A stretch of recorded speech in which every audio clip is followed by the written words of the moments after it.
D&Dark is an absurd, over-the-top comedy horror adventure that is intended for older audiences. Content warnings can be found in the episode descriptions.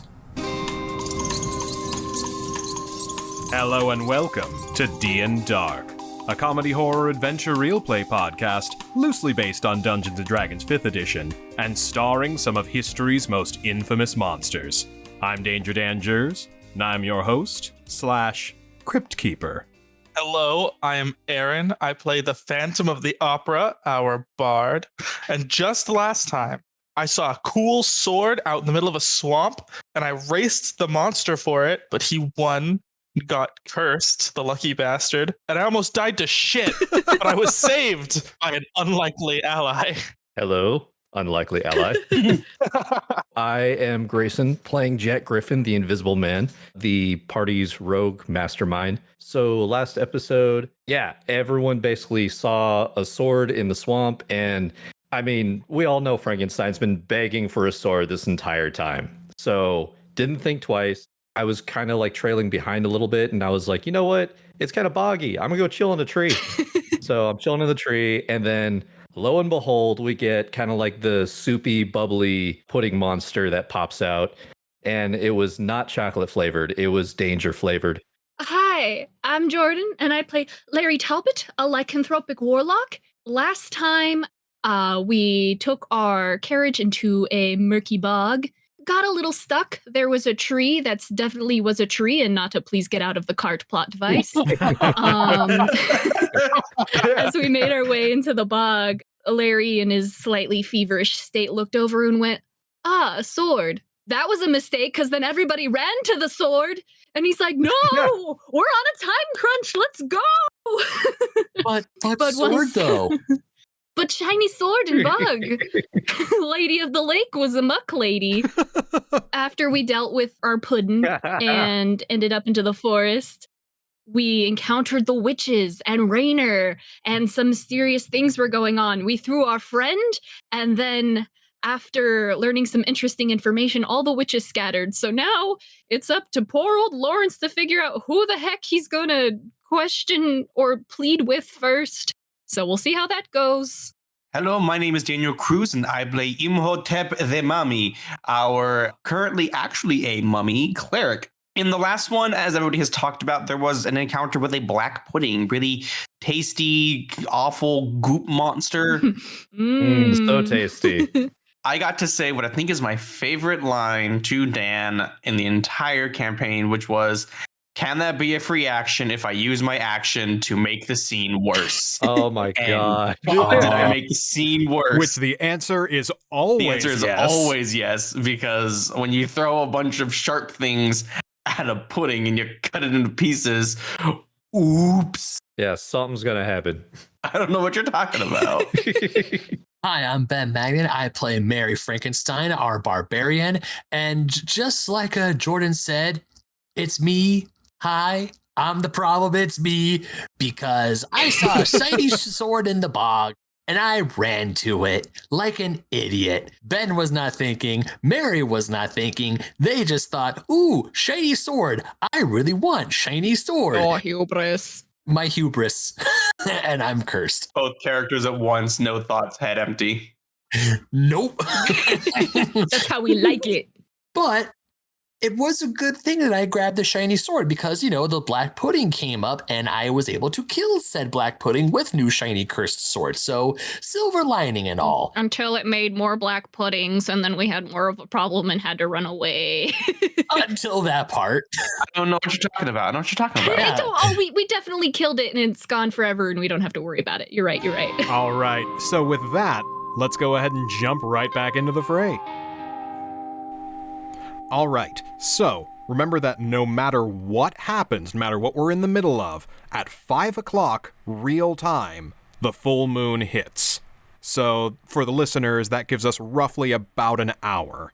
Where we left off last week, the witches all ran off in different directions. Mother Carrionite went south, Granny Grimhilda went north, and Sister Sycorax went east. Larry, who are we going after? I don't know. Well, there's 3 of them. We don't have much time, so I guess we can do one of two things. We could either all pile onto one witch and see how that goes, or I guess we could split up and see which witch has which. Damn it. This is a curse regarding you, so it's not going to do anything if we split the party and you're not with us. True. I don't know who is the best to help me. I guess. Who was the one that took the wolf saliva? Oh, you're right. Is it Grimhilda? Did we see that? I am not telling. That's going to be on you guys to remember. It's the gentle-voiced one. I believe it was sister. It was, I'm pretty sure it was Grimhilda, because she was the last one he said, and she was the one who got it. Oh, well, okay. I distinctly remember because I was mulling over the fact that you were using Doctor Who reference names. Okay, yes, Carrionite I did take from Doctor Who, but the others I did get from actual folklore. So Sycorax, well, not folklore, Sycorax I got from Shakespeare. I believe that is in The Tempest. I want to say it's Prospero's mom, and is just one of the Shakespearean magic users. And Grimhilda is the name of the evil queen from Snow White. I think I will go after that one, methinks, perhaps. What I will say, Grimhilda went north, Carrionite went south, Sycorax went east. North it is. So let's go north. She seemed the nicest one out of all of them anyways. Phantom is going to hang back and choose to go towards a different witch because we were told that we were granted a few words, and Phantom knows that's his strength and what he could probably do even alone. All right, so party split Party then? split, unless anyone wants to go with Phantom, but I don't know if man. he's doing this stealthily. Phantom, are you telling anybody, or are you just taking initiative? No, just hanging back. You know, I'll just say then, Phantom, you're going it alone. Oh. Hell yeah. All right, so who are we following first? Probably the group. I feel like the group's got more important. I was going to suggest Phantom because that interaction would probably be much quicker. Sure. Like it's just a one-on-one. But if it hits 5 while we're still talking about my shit, then sorry, everyone.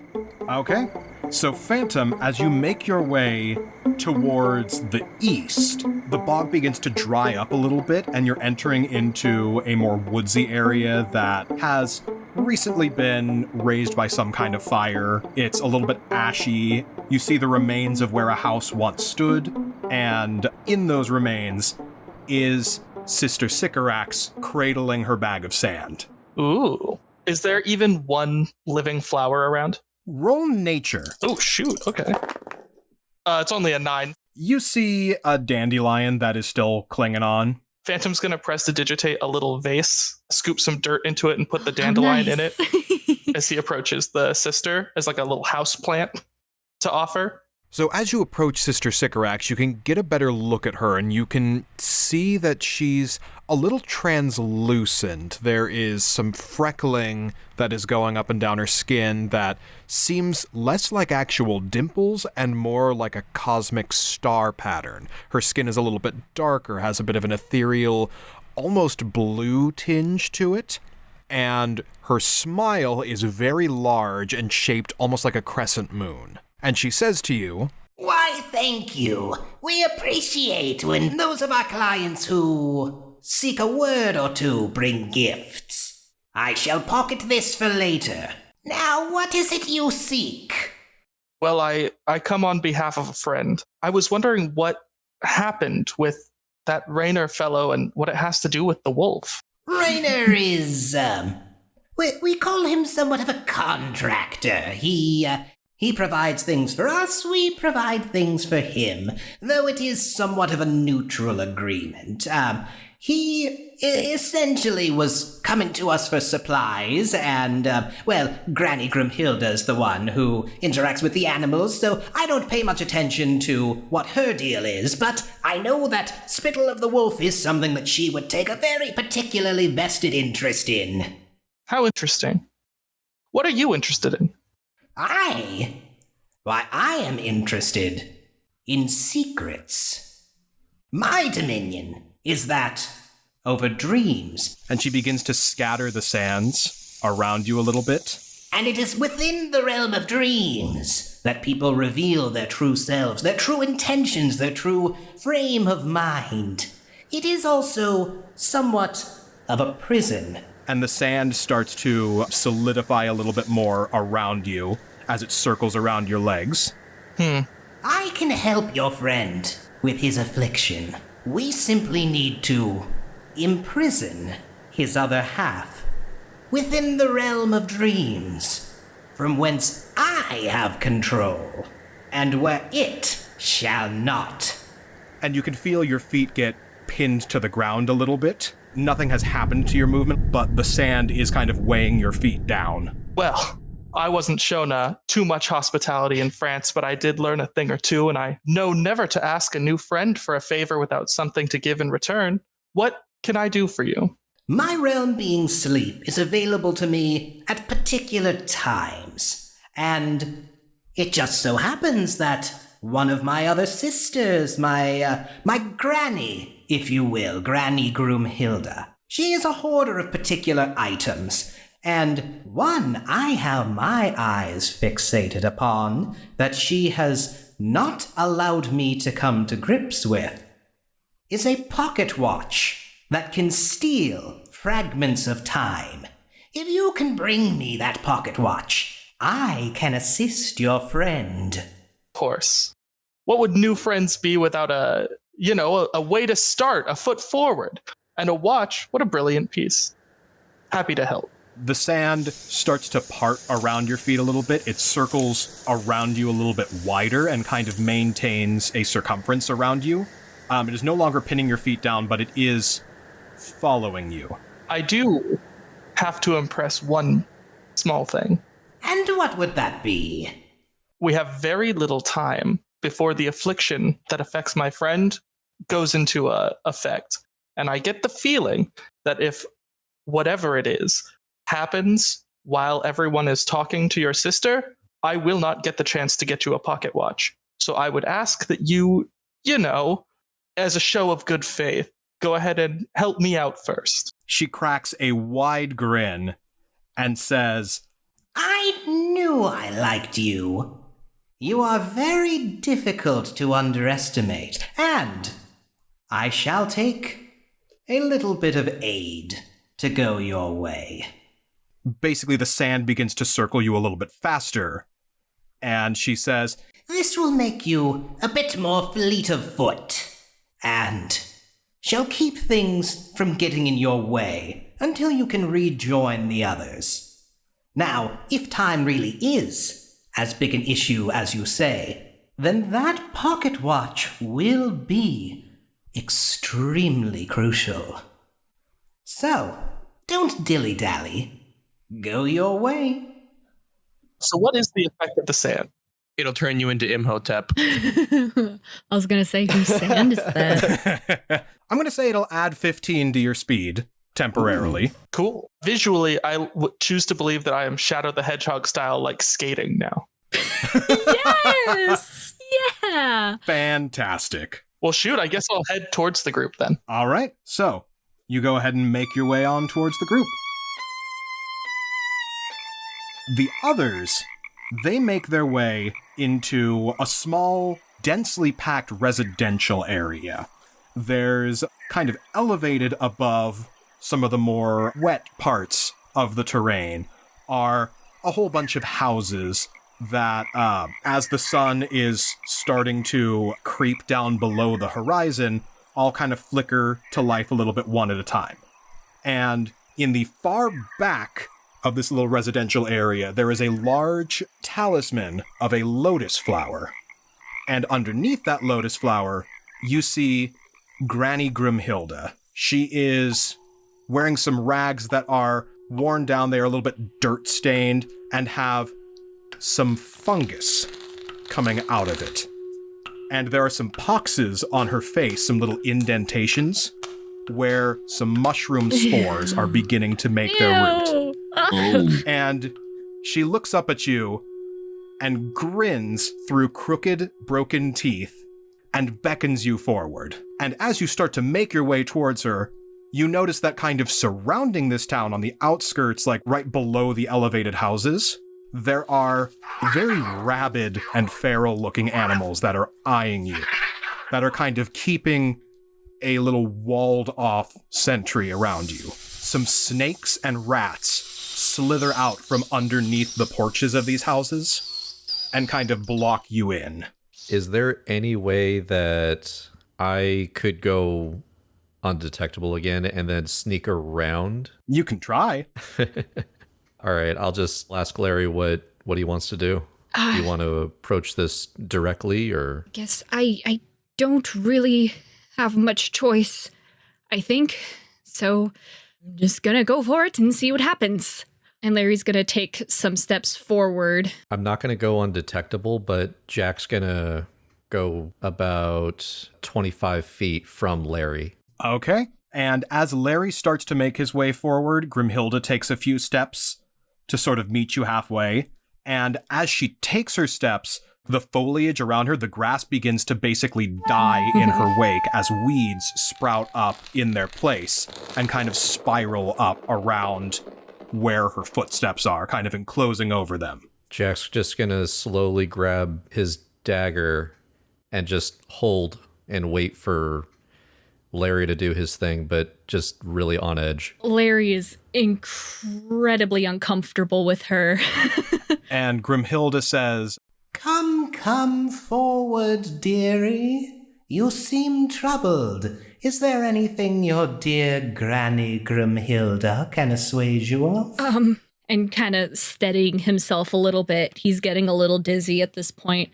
Granny Grimhilda, I was told that out of anyone ever that I would have the best chance encountering you and your sisters to assist me with my affliction, and I hope that we can come and do that here today. I will do whatever it takes to rid myself of my curse. Oh, of course. Well, I can see the beginnings of your affliction. You seem like you are getting rather flush of face, and you must be burning. Your skin looks like it is crawling up your arms as we speak. And he's gonna shudder a little bit. I will do anything I can to help you out, but of course I cannot just give you the powerful relics with which I own. No, of course. I find myself really bored these days, and, I'll just be blunt. Are any of you gamblers? I look over to Imhotep is like, did they gamble 1,000 years ago? I'm gonna step forward. What's your game? I have a fine assortment of magical, mystical items. The power of this talisman, as she indicates to the lotus flower behind her, is one that I believe could alter your course a little bit. It can undo the thing that happened to you. Undo? Yes, it is strikingly powerful. But here's what I'm going to do. I will like to let a little wager along the line, and I will promise this as a reward to you if you, and she looks over to Jack, and specifically you, Mr. Stealthy over here, if you can get at something of great importance to Mother Carrionite. Damn it. She does, after all, keep a tight thumb on this coven, and I seek to simply unsettle her power a little bit. So if you can steal a lantern from her cottage and bring it to me, then I will hand you this lotus. Do you mind if I ask what this lantern does? Well, that would be a question for Mother Carrionite. I simply know that it is an item of great valuable importance to her. But this wager would be a little bit too simple without stakes, without a ticking clock on it. If you can get me that lantern before the full moon, we can avoid your entire situation, dear Lawrence. Absolutely, yeah. You know my name? Of course, dearie. What kind of granny would I be without knowing the names of my grandchildren? That's why I know I can count on you, Jack, to be able to get this done. And your friend Larry is waiting on you. The animals at the south kind of part a little bit to lead their way. And Since I know what kind of thrill seeker you are, as well as what some of your friends might be able to make use out of, I can sweeten the deal a little bit. If we make things a little more interesting, I can give you other such wonders. Let's focus on helping out Larry first. Fine, fair enough. You have until the full moon. Now I will need some collateral too before I can just let you out of my graces. I do trust my grandchildren, but I seek to have something of intense sentimental value. Oh, you know who's a sentimental sucker. Jack is gripping Abraham's dagger and looks over at Larry and then just kind of nods and pulls the dagger. Oh my god. Oh, this does make things interesting. I'll be taking that, and in exchange... Some insects kind of pooling in her footsteps start to crawl up her back. And she plucks a tick from out of her hair and flicks it at Larry. If you can beat my little ticking timer... Oh, you suck. Then I will throw in... And she holds out a pocket watch. Damn. This is an enchanted pocket watch that can steal time from your future self. An item of great value, if in exchange, I hang on to this. And something else of great value as well. You see what Larry's got. You never know what mundane objects might hold some intense and powerful magics. Imhotep leans over to Mary. Maybe we should have found that little witch. We're not doing a whole lot here. So I move forward to the witch and I ask her, what kind of items do you fancy? I want to give her something. She already took my dagger. What else does she want? I know. I think she wants my sword. No. She said sentimental little trinkets. I think... Also, Larry, make a constitution save. Oh, okay. I was also going to say, the only thing that Larry might have that's sentimental might be the cane, but I don't know. But she also said items of great power. I was thinking the photo that Phantom prestidigitated for us. Oh. Or the piece of fabric that Mary gave Larry. Those two items are the most sentimental things he has picked up. I think I will give Granny Grimhilda the friendship photograph wrapped in the cloth of fabric that it was given to me by Mary. And then as you rifle through your pockets to hand over that photograph, a small little glimmer catches her eye, and her expression drops entirely. My constitution save was an 11. With an 11, the tick bites you, and you can feel your temperature rise hotter than what your full moon transformation normally gets you.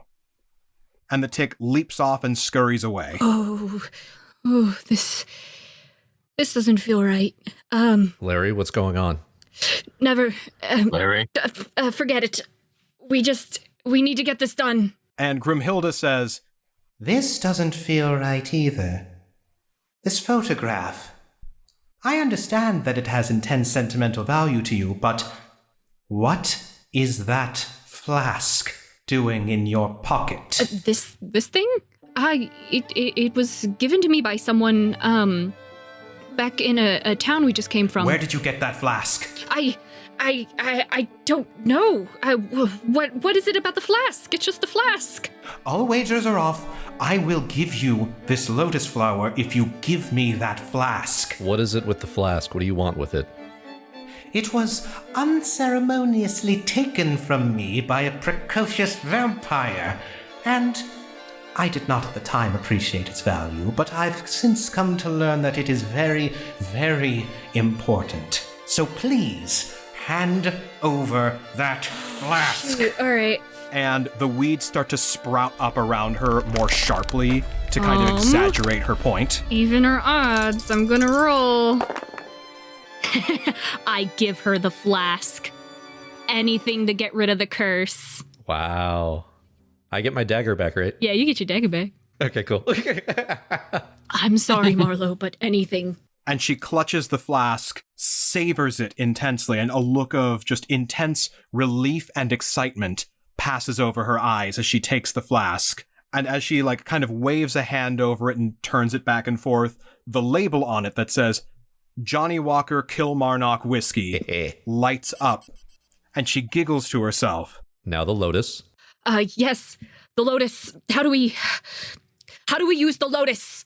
She takes a step back towards the lotus with the flask in hand and says, I will tell you precisely how to make use of it when you bring me the lantern. And she pockets the flask. Damn it! You said all bets off, right? I thought that meant that you would give us the lotus. Exactly. Well, you see, there is a little thing called dishonesty, and now that I've gotten what I want, you have no more leverage for me to give you what you want. Unless, of course, there is more you have to offer. How can I know I can trust you? You can't, but you have no other options, do you, dear Lawrence? Jack's going to go ahead and walk behind Frankenstein and go undetectable. Okay. So that way, potentially, she didn't see, but I don't know what trick she's got. Go ahead and roll stealth. 17 plus 7. She did not see you. Larry's steaming and sweating and just getting really frustrated and angry. You know, while all this is happening, Imhotep is going to come up to Larry, put his hands on his shoulders, and start to kind of turn him away as he looks to Granny Grimhilda and says, we will have what you are seeking, and we do expect our proper payment in return. Of course, of course. And he kind of leans in and he calls her young one.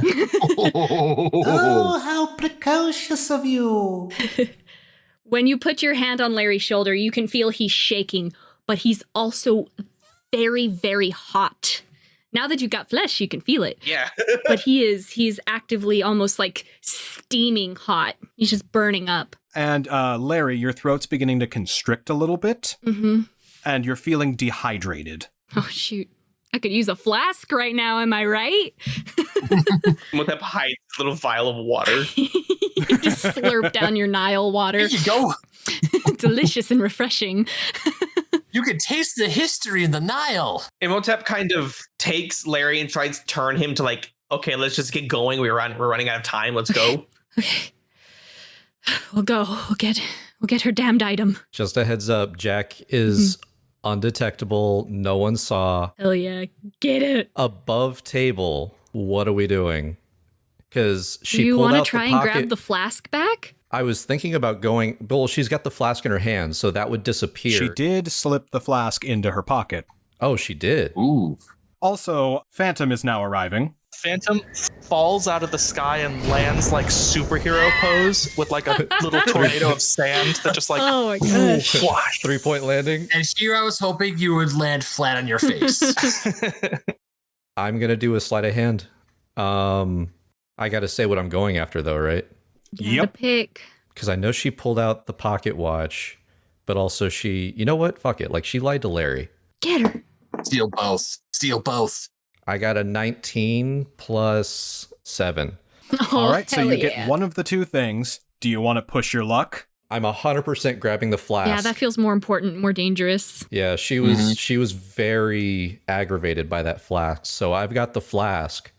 I think I'm going to go for the pocket watch You too. mad lad. Okay, make another sleight of hand roll. All right. Please, Grayson. Oh God. Grayson? So 6, 7, 8, 9, 10.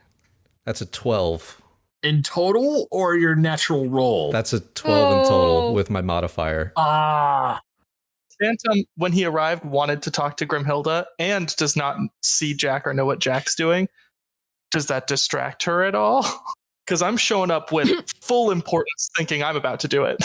Roll performance. Yes, please. Oh, it's a 9. No, she's seen the superhero. No, all the she's Marvel a movies. She's fan. desensitized. You don't have a DM inspiration? No, I keep burning them because I think I'm going to keep okay. getting them. And it's been a little while. Granny Grimhilda, you successfully swipe the flask. Right. And as you're going for the pocket watch, she snatches your hand and her jagged fingernails dig into your skin. Gross. And she says, Nice try, dearie. But you'll have to do better than that if you're going to steal from Mother Carrionite. and she snatches the watch back and shoves you aside.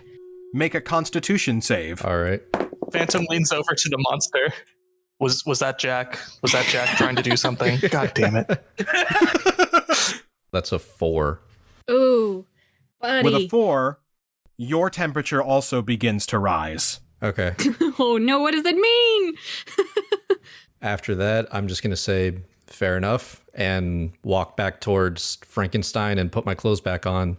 And I've got the flask and I'm putting it inside one of my pockets. The snakes and rats part a path for you, so you are no longer enclosed in this area. Okay. We're out of sight of Grimhilda, right? Not everybody. Phantom's not leaving, and he's going to tell Imhotep to stay. So you'll have to decide if you're going to stay or not. All right. So is Invisible Man, Mary, and Larry going to go to Carrionite while you two stay behind? Well, does Phantom need Mary as well? Nope. Yeah, I'll go with you. Okay. Just Imhotep? If Imhotep agrees. I'm fucked if not, but I did not disclose what I'm doing or why. So Have you asked him yet? You haven't asked yet. I told you to stay. Everyone else is filtering out, and I caught you by the skin flap that would be the back of your Ew. shirt. So you catch him by the shoulder, and kind of looks and goes, "Why?" You're needed. Oh, menacing. Kind of watches the rest of the team, looks at you. Whatever harebrained scheme you have, it better be good. They're always good. And Granny Grimhilda sees the Phantom and Imhotep staying behind, And she says, Oh, did you have further business with me? I see time is not of the essence to you two. Absolutely not. I will. You know what? Let me be honest with you. I actually just came from Sister Scissorax and we were talking. And she mentioned how much you appreciate gifts. And I realized that I have such an incredible gift to give. And I never have the chance to give it. So I was wondering if you would indulge me in providing you a performance. Ooh. I'm listening. It will be a wonderful avant-garde setup. It will be a modern take of an old fable about beauty and a beast. The beast, of course, will be played by my wonderful skeleton right here.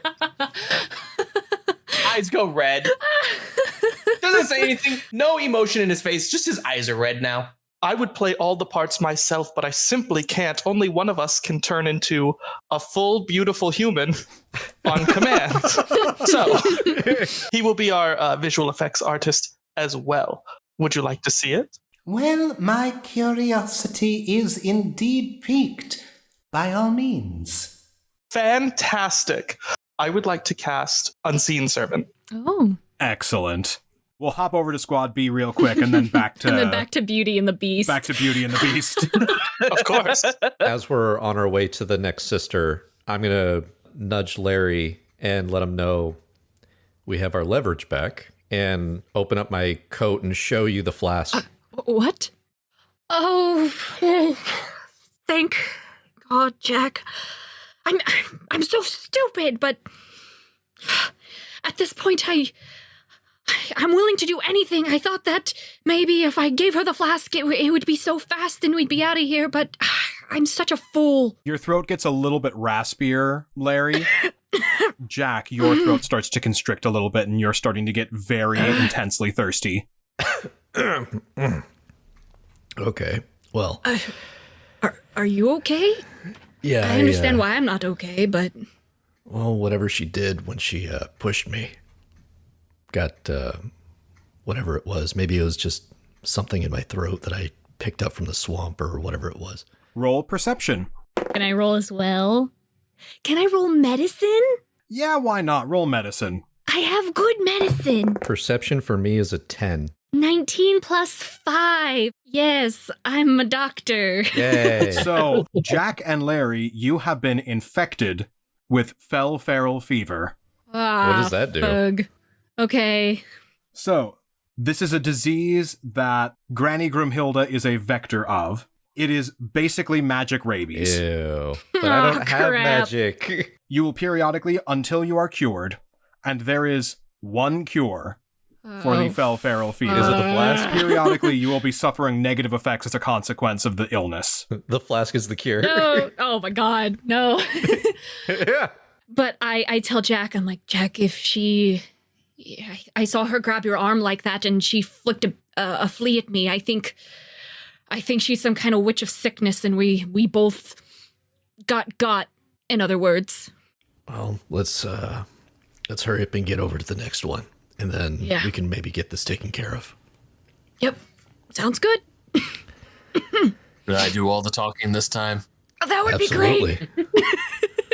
All right, so we head on over to the Lantern Lady. So the three of you head to Mother Carrionite. Yes. Let's really quickly hop back to the performance going on here. Absolutely. All right, so we are, when it comes back, doing the famous ballroom dancing scene. We're just absolutely sweeping across the floor.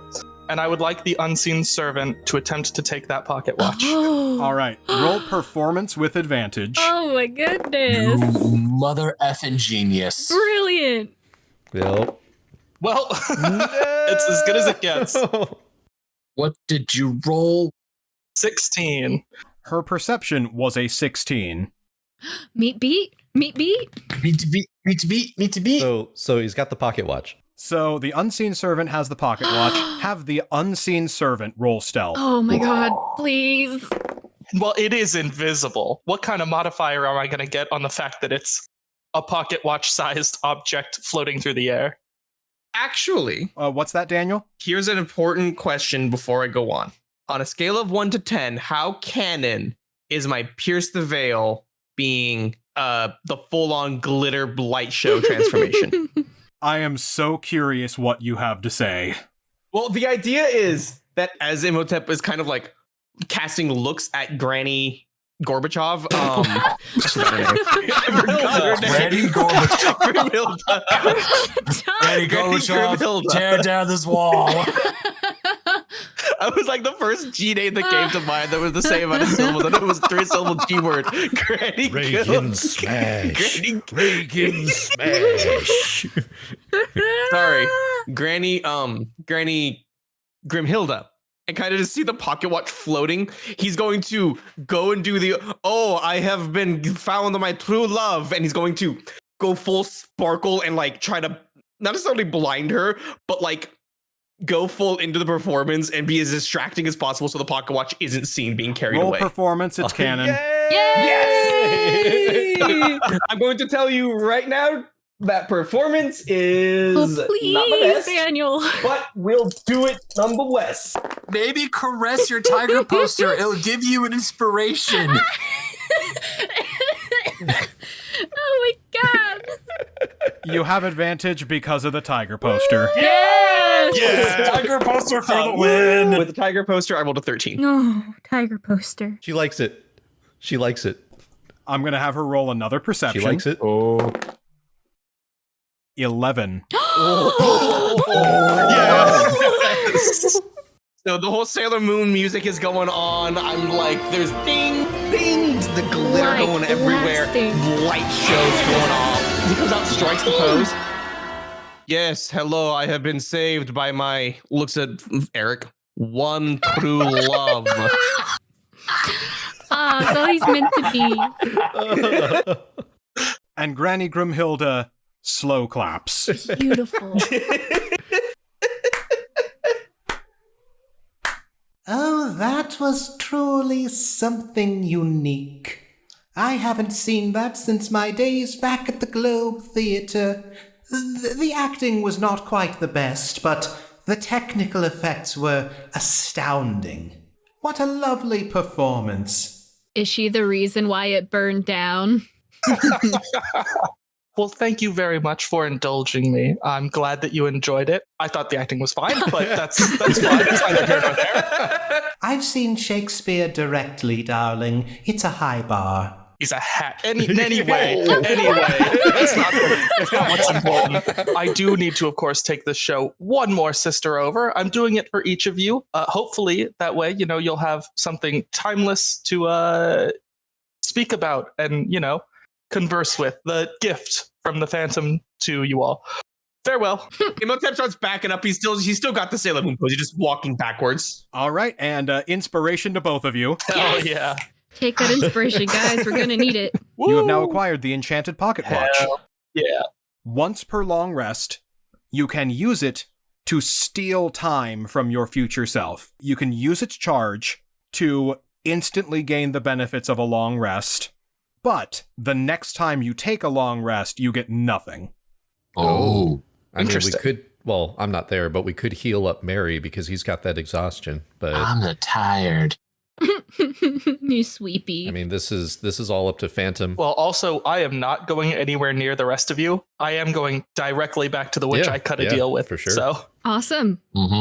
does the sand also carry Imhotep, or am I straight up about to ditch him in the swamp after he helped me out? Because I will. It is only surrounding you. Got it. Imhotep, thank you. That was marvelous. You're gonna have to forgive me. And I just gone with the sand. In my eyes too. Oh, his fresh eyes. I now have those again. Ow! I now know how it feels. All right. So the four of you make your way to Mother Carrionite as Phantom makes his way back to Sister Sycorax. So we're going to start with Mother Carrionite. As the four of you start to make your way over to her neck of the woods, you get back into more of like a bayou as things get really swampy and murky, and you've got a lot of land descending down into swampy, murky waters. There's some trees surrounding you that kind of weave a pattern extending south that kind of bobs to and fro, and that path is illuminated by some lanterns. Can we tell if these are the lanterns we need, or if there's like the lantern? Roll perception. I crit failed. Yeah, same. Oh, both of you? Yeah. Oh my god. Any lantern will do. In Imhotep's defense, he's still wiping his eyes of sand. Yeah, I got a 13. Natural 20. Nice. Wonderful. Nat 20, you remember that she said in her cottage, there is one specific lantern that she wants. But because it's a nat 20, you can also sort of feel a bit of an ethereal energy coming from out of these lanterns. There is something that is calling out to you from these lanterns that is kind of spectral. And if you were to kind of get a closer look, you would see that they are illuminated by a soul. Oh, shoot. Okay. So I look up, go to one of the lanterns, I peek into it, and I see the soul, or at least what I think is the soul, and I'm like, I think I know why this one was so excited to get souls. And I beckon the group over and I point at the lantern. I'm going to hold my hand up to the lantern because last time I found a magic lantern, I saw my skin. This lantern does not have the same effect. Okay. Oh, Mary, what's going on? I can't really focus right now. Remember when Raynor was just said that he was giving gifts to everyone and one of them was a bag of souls of the clergy? These lanterns are powered by souls. That is the light that they're giving off. So the special lantern that Mother Groomhilda wants, I can only imagine it has even more souls or has more powerful ones. So if we get that lantern, we need to be extra careful. Okay, well, should we just walk on up and say, give me a lantern? Well, we should probably do this with tact. Imhotep, these two are feeling unwell. You want to help me out, try to snag this lantern? Suppose I can. I've apparently been very good at helping swipe things, as the word says. By the way, I'm still Sailor Moon. Yeah. Adorable. I was immediately going to see if I could hide in some of the bushes. Okay, and as you do that, Larry, I'm going to roll a D100. Uh-oh. Uh-oh. That is a 26 for That's me good. on stealth. Larry, you have lost the ability to speak. Shit. And Jack, with your 26, you are hidden. Larry's gonna sit on a log and just kind of steady himself, but his head's spinning right now with 20 minutes to go.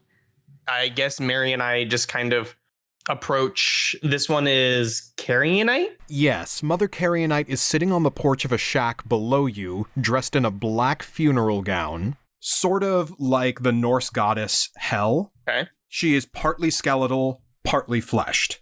Her hand, she has one hand that is like kind of gradient down the middle, with necrosis, with skeletal fingertips, rotting flesh along her knuckles, and then a fully intact wrist, kind of reaching its way back up. The other hand still is intact. Bits of her face are missing, and you can see little bits of basically skeleton kind of poking out. Is this true love? Kindred spirit. You just described Imhotep. Tell me. I did just describe Imhotep. Tell me slower. She is holding kind of like in an aura of magic.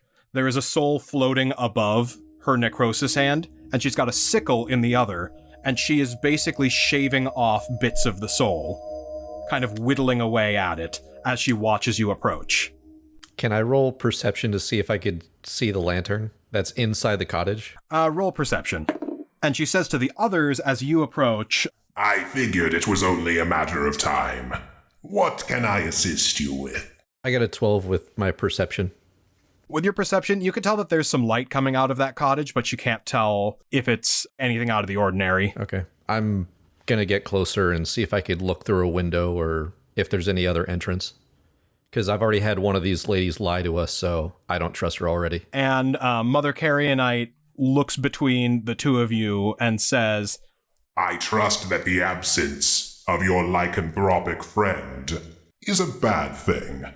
After all, the moon is fast approaching. We know. What can I assist you with? Well, in order to help out our friend, we need a lantern to give to your sister to get a watch, and essentially it's a whole big deal. Although what your sister previously said we give her an item, she handed over the thing we need, and then she lied. Yes, that is entirely in character of her. That's why you need to get these things in writing. And she pulls out a scroll and a quill and says, Now, in very strict legal terms, what can I help you with? We need your lantern. Not the ones you have out here, but the one that I assume you have inside. No, you misunderstand. That's what Granny Grimhilda or Sister Sycorax can help you with. What can I help you with? You can help us make sure our friend gets rid of this, whatever affliction is bothering him.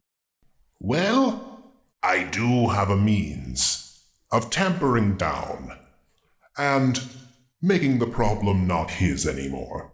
And she starts whittling more aggressively on the soul and slices it in half and holds up two smaller souls in her hand. You see, the problem with your friend is it is two souls inhabiting one body. I can act as a sort of filter to get rid of anything undesirable. She pulls out an empty lantern, opens up the lid, puts half the soul in, closes it, and it illuminates a little bit. And she says, just like so. And she holds up the lantern, and as the light kind of ethereally gets pulled through and casts a shadow onto the other soul, which starts to warp and twist a little bit in her hand before poofing up out of existence. What I can do for your friend, if I can borrow his soul, I can filter out everything undesirable and separate the wolf and the man. Oh my god. How do we know our friend will not be in excruciating pain when you do this procedure? Your friend will be in excruciating pain if you don't do the procedure. And she takes a look back towards where Larry is resting. Larry, how do you respond? He is having a really hard time focusing on it. Every time he opens his eyes to look out, just everything is twisting and spinning for him. And he's really just trying to keep himself upright. As you are steadying yourself and you start to wobble a little bit, you feel a bit of movement coming from your hair. And Capricin flies up out of your hair and with a look of anxiety kind of looks down at you and flutters away. Oh, Capricin knows. With this, is there like any windows or anything that I could sneak into? Yes, there is a side window. Okay, so I'm going to try and sneak into there and then look for the lantern. Okay. You are now inside the cottage. As you make your way in, as the group is engaged in conversation with Mother Carrionite, and as Larry is starting to reel from his disorientation, we're going to hop back over to the Phantom and Sycorax. Okay. On the way back towards Sycorax, I would like to prestidigitate a replica of the pocket watch. Ah, you sneaky little devil, you.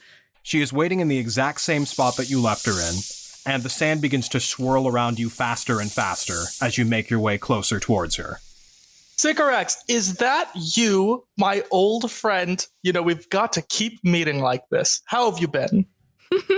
I've been waiting. Do you have what I requested? Do I have it? Why would you even ask? How rude. And I hold up the replica. She's going to roll perception. And that's a 7. Oh, Erik. So she says, Oh, yes. Give it here and bring me your friend. And then we can begin our arrangement. Bring you my friend? I didn't know that. We're running out of time. Well, then you'd best hurry. Can you provide any faster method for me to get them here? I just want you to get your watch. And I would like the same. I am the honest one of the witches. If you hand over that pocket watch, I will help your friend. I cannot guarantee you a faster way of getting him here, but I can show you what he is in for. I don't need a demonstration. I'm the theatrician. I'll get him here, but you won't get the watch until he's here and cured. I know. None of us want to be perceived as the dishonest one, but I'm not naive. I've been driven out of a home on faith before. You are truly remarkable. See, speaking with you makes me feel more intelligent, and I very much appreciate your candor. So by all means, bring your friend here, and I will assist. Thank you. And the sand slows down a little bit. And once again, the cartoony zoom. Just gone with the, sand cloud left behind. All right, then we'll jump inside the cabin. Oh, shit. Oh, cozy. It is a very large cabin. And it seems like it's built for somebody bigger than the person that you saw sitting on the front porch. Oh no, is she not the only one there? Go ahead and roll perception. She's secretly a giant? I got a 12. With a 12, you can see a row of lanterns sitting at the back of the room on the work table. So I'm heading straight over there to see, can I investigate to see if there's a difference or if there's one that stands out? Roll Arcana. Ah, damn it. It's a 13. With a 13, you can kind of tell that one of these lanterns in particular gives off a much more powerful aura than the others around it.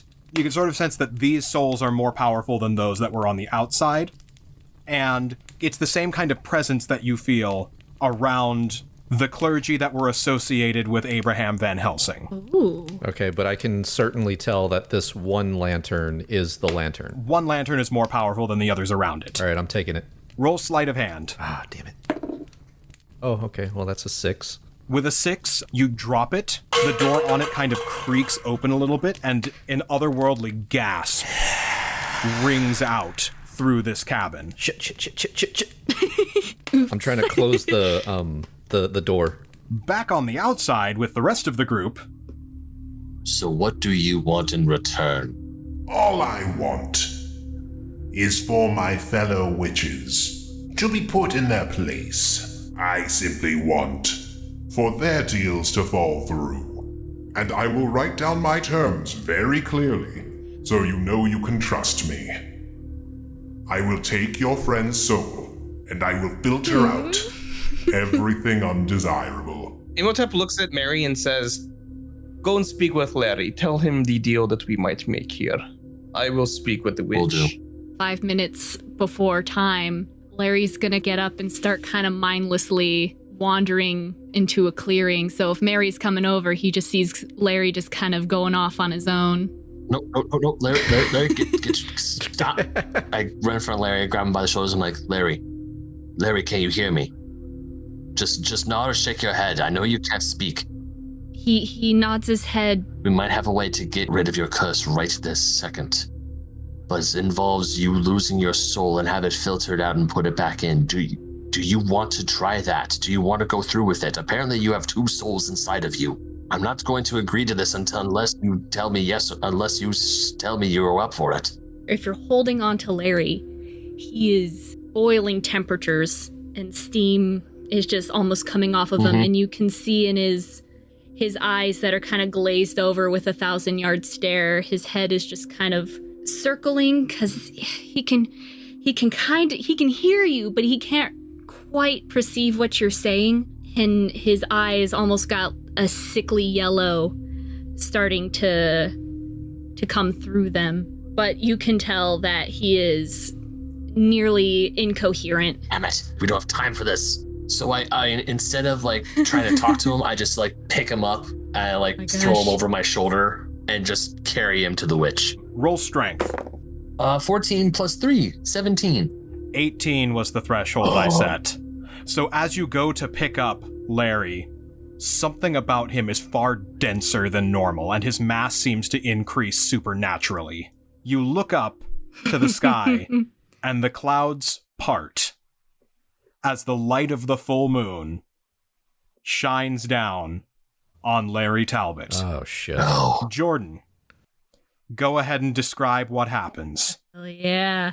He's starting to shake a little bit, and if you're still holding on to him, you can feel the bones within his body start to crack and shape and twist as he convulses, and just really you can feel that something is pulling itself up out of Larry, and you can see that his spine is starting to pop and elongate and stretch, and his ribs start stretching and pushing outward, causing his skin to become very taut. He backs up and pushes you away a little bit as the muscles and tendons start to rip and pull, and he's letting out just squeaks and sounds of pain, because even though his throat is hoarse, it's still enough to really just cause him a lot of agony. And as his chest is starting to barrel out and he becomes more top heavy, he collapses onto the floor, and his arms elongate and stretch and twist. And you see almost this demonic face start to push itself out of the once human visage of Larry, and his eyes shoot open, bright yellow, and these needle-like black hairs start piercing through his skin. Eventually, this hunched-over mass rears up and bellows out to the moon, and he looks at you, Mary, and he makes direct eye contact with these bright yellowing spiral eyes. This completely feral beast is now puppeting the shell of the once former Larry Talbot. All that remains of him is his shirt and pants kind of still at the waist, and his cane has now dropped to the floor. Larry Talbot is gone. As Frankenstein is witnessing this transformation, everything starts to make sense. Well, no, okay, not everything, but as the wolf stares right at Mary, Mary just takes a deep breath, cracks his knuckles, looks directly at the wolf and said, "I promised you that I would make sure you would come back to us. And I intend to keep that promise, even if I have to beat it into you. Yeah! Let's dance."